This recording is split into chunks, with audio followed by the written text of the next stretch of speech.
प्यारे बच्चों, अध्याय 2 भूगोल कक्षा 12 अध्याय 2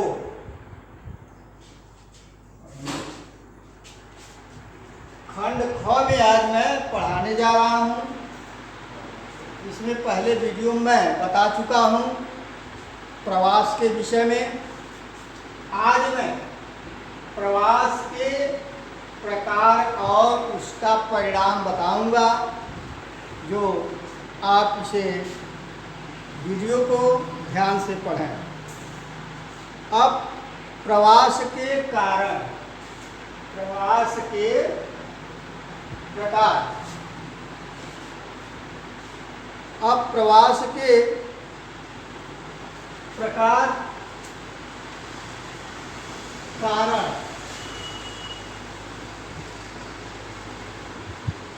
प्रवास के कारण।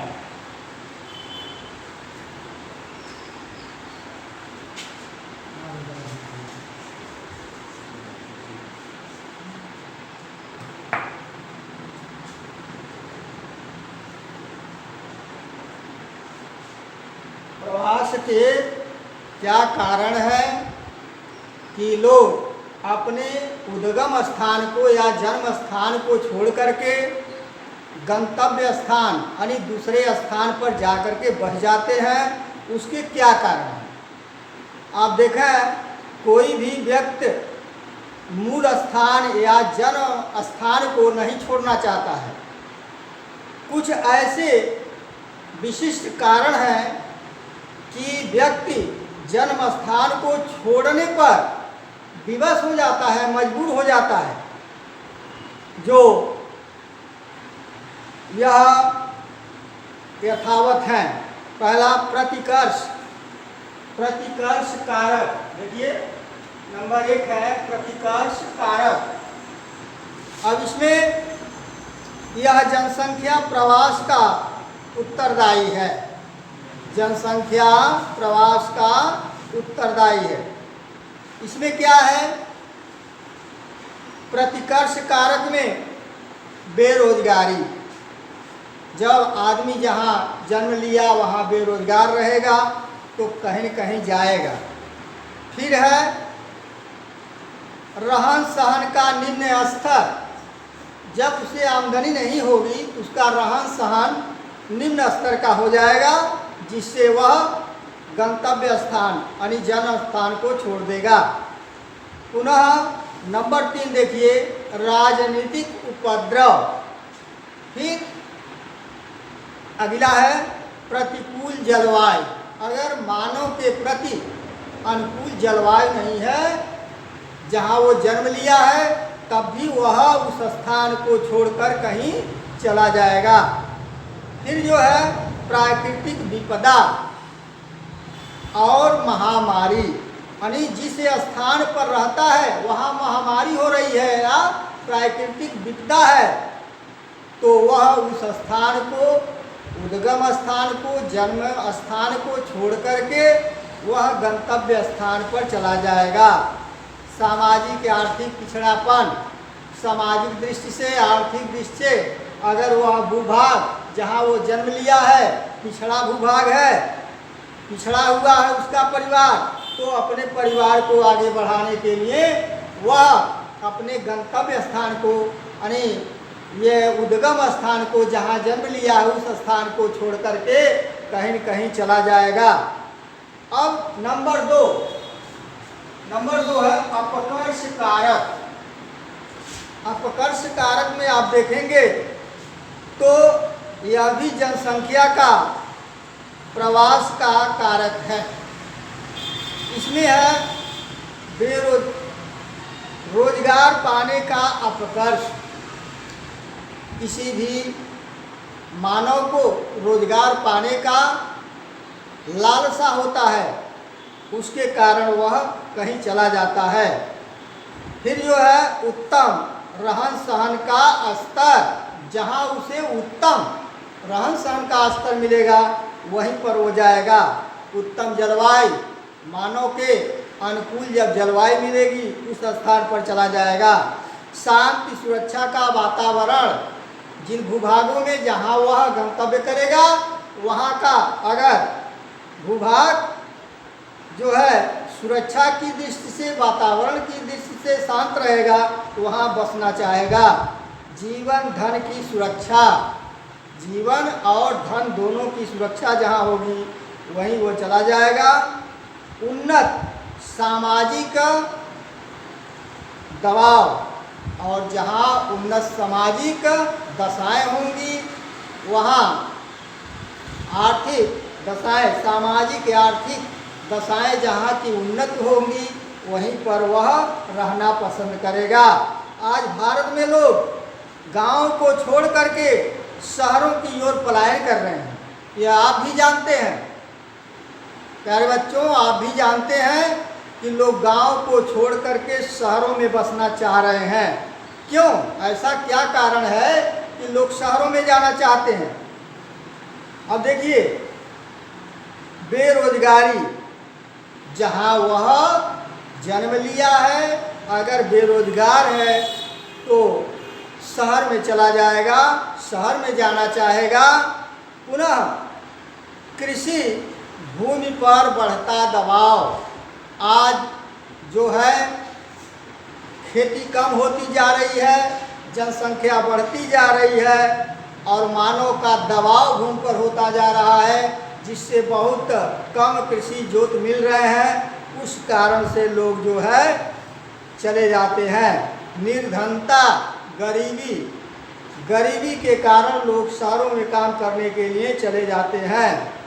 फिर नगरों में शिक्षा, स्वास्थ्य तथा मनोरंजन का साधन, आप जानते हो कि जो नगरों में, शहरों में शिक्षा, स्वास्थ्य तथा मनोरंजन के साधन उपलब्ध हैं, उससे आकर्षित होते हैं।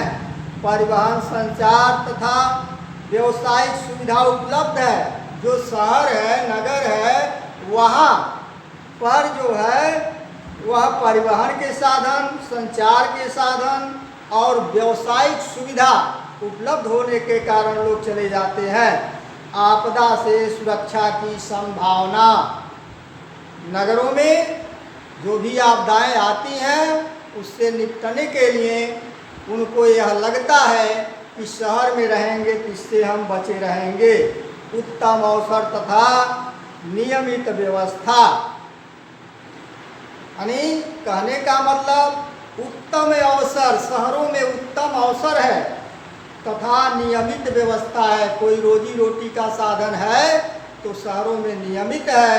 ये वहीं देहात को ले लीजिए, ग्रामीण को ले लीजिए, तो यहाँ पर जो है यानी जब खेती का काम चलता है तभी उनको काम मिलता है, अन्यथा काम नहीं मिलता है। इसलिए जन प्रवास कर जाता है। अब प्रवास के परिणाम, मैंने यहाँ लिखा है प्रवास के परिणाम।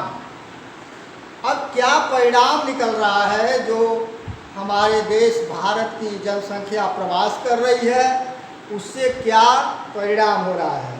पहला है आर्थिक परिणाम।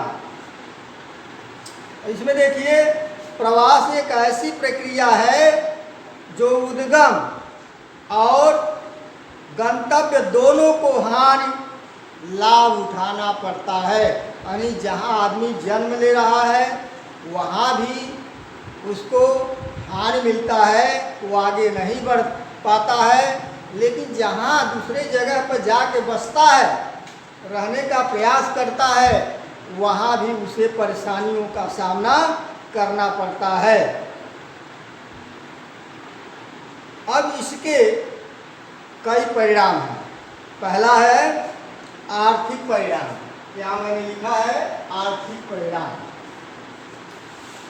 मानव का जीवन धन प्रधान है। आप भी जानते हैं कि मानव का जीवन ही धन प्रधान है।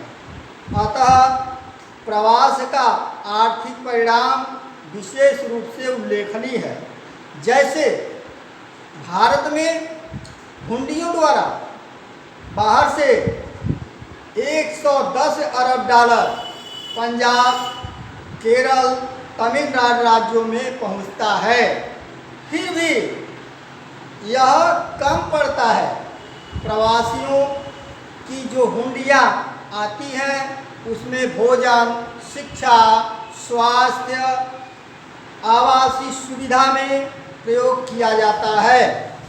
फिर भी उन्हें आज जो हुंडियों से रुपए आते हैं वह कम पड़ जाते हैं। नंबर 2 देखिए, सामाजिक परिणाम। नंबर 2 है सामाजिक परिणाम। प्रवासी लोग सामाजिक परिवर्तन के चक्र को गतिमान बनाते हैं। यानी जो प्रवासी होते हैं वह सामाजिक परिवर्तन के चक्र को क्या करते हैं? गतिमान बना देते हैं। नवीन प्रौद्योगिकी के विकास, परिवार नियोजन, बालिका शिक्षा के कारण गांव में जनसंख्या का पलायन स्वाभाविक है, क्योंकि यहाँ उतनी अच्छी व्यवस्था नहीं है। इसलिए लोग पलायन कर रहे हैं, यानी अपने उद्गम स्थान को छोड़ करके वह कहाँ चले जा रहे हैं? गंतव्य स्थान पर कहीं चले जा रहे हैं। नंबर 3 है पर्यावरणीय परिणाम। नंबर 3 पर्यावरणीय परिणाम। अब देखें, गांव के लोगों की नगरों में जैसे ही भीड़ बढ़ती है, यानी गांव के लोगों की नगरों में जैसे ही भीड़ बढ़ जाती है तो नगरों की सामाजिक सांस्कृतिक संरचना बदल जाती है, और जब यह सामाजिक बदल जाती हैं तो जिससे नई कॉलोनी, मलिन बस्ती, झुग्गी झोपड़ी के पर्यावरण को दूषित बना देता है। यानी कहने का मतलब, जब गांव से शहर में जाकर के लोग बसना शुरू कर देते हैं रोजगार के चक्कर में, तो वहाँ पर दुर्व्यवस्था फैल जाती है।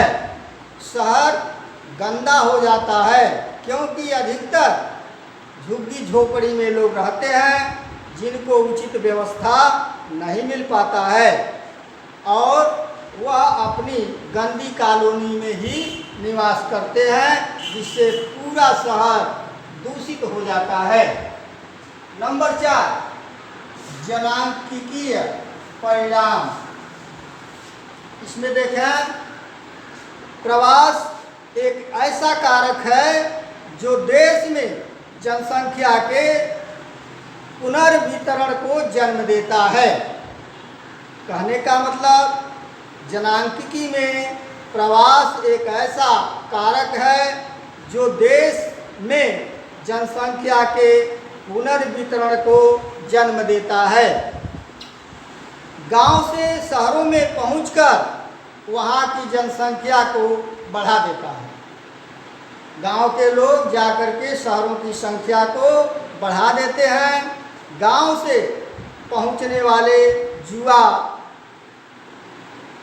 कुशल तथा शिक्षित लोग गांव को खाली छोड़ देते हैं, और जिससे प्रतिकूल प्रभाव पड़ता है। यानी गांव जो है वह युवाओं से खाली हो जाता है, क्योंकि यहाँ पर जो ग्रामीण इलाका है यहाँ से लोग शहरों की ओर पलायन कर जाते हैं।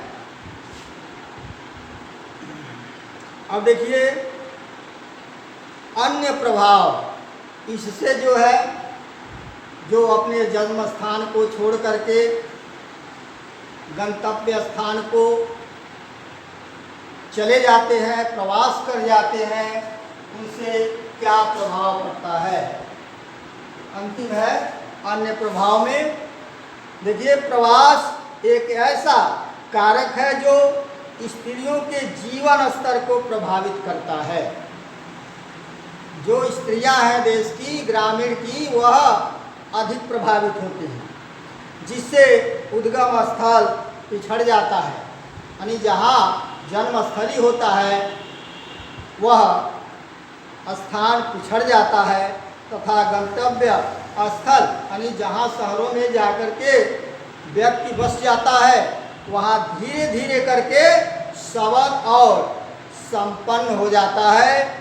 और यह हमारे भारतवर्ष में अधिक से अधिक लोग पलायन कर रहे हैं रोजगार के चक्कर में। बाकी